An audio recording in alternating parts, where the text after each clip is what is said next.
সুপ্রভাত সকলকে। সকলে কেমন আছো? আশা করি সবাই খুব ভালো আছো। আমিও খুব ভালো আছি। এবার থেকে মোটামুটি রেগুলার ভিডিও দেওয়ার চেষ্টা করব। এখানে আমার হাউস হেল্পার যিনি আছেন তিনি সব কিছুই কেটে বেছে রেখে দিয়ে গেছেন। আর আমি এখন বানাচ্ছি পেঁপে দিয়ে ডাল। একটা গোটা পেঁপে আমি কাটিয়ে নিয়েছি, তারপরে সেটার কিছুটা আমি তুলে রেখেছি এয়ারটাইট কন্টেনারে ফ্রিজের মধ্যে, বেশ ভালো থাকে। আর কিছুটা আমি এখন ইউজ করছি ডাল বানাবো। আর বাকি আছে এখন কুমড়ো ভাজা আর হচ্ছে সয়াবিনের তরকারি। আজকে এই দুটোই বানাবো। এখন জয়শ্রী ঘুমাচ্ছে, তাই যত তাড়াতাড়ি পাচ্ছি কাজগুলোকে এগিয়ে নেওয়ার চেষ্টা করছি। আর এখন আমি ভাবছি এই যে সবুজ রঙের যে ওয়ালপেপারটা দেখছো সেটা চেঞ্জ করার কথা ভাবছি, কারণ অনেক দিন হয়ে গেল আর বেশ তেল চিটচিটে হয়ে গেছে জায়গাটা, যেহেতু গ্যাসের কাছেই থাকে।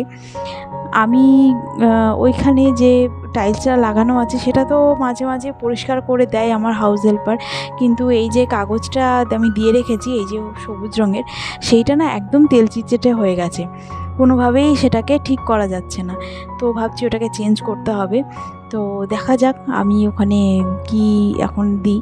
ওটা কিন্তু আমি মাঝে মাঝেই চেঞ্জ করি, মাঝে মাঝে বলতে সেটা 5-6 মাস হয়েই যায়। আস্তে আস্তে ওটা খারাপ হয়ে যায়, যখন বুঝতে পারি তখন পাল্টে দিই।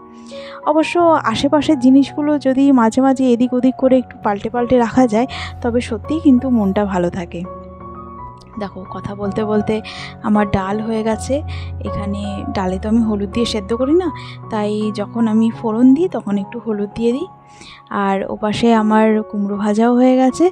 এখন আমি বানাচ্ছি সোয়াবিনের তরকারি। আজকে সোয়াবিনের তরকারিটা করতে গিয়ে না একটা খুব বড় মিস্টেক হয়ে গেছে। সেটা হচ্ছে আমি ভাবছি যে ক্যামেরা মনে হয় চলছে, এদিকে কিন্তু ক্যামেরা চলছে না, সেটা আমি বুঝতে পারিনি।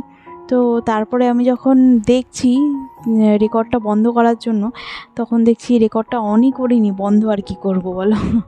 তো এই একটা ব্লান্ডার করে ফেলেছি।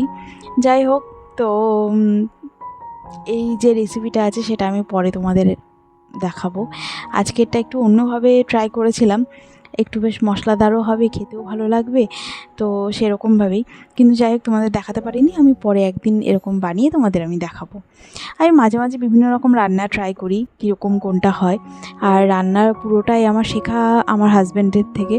ভীষণ ভালো রান্না করে, মানে কোনো রান্না একবার খেয়েও বেশ ভালো রকম বুঝে যায় যে রান্নাটা কিভাবে করা। তো আমার হাতে খড়ি বলতে পারো রান্না, সেটা পুরোপুরি জয়ের কাছ থেকে। আর এখন আস্তে আস্তে শিখে গেছি। এখন লাঞ্চ নিয়ে চলে এসেছি, লাঞ্চ করব, অনেকটাই দেরি হয়ে গেল।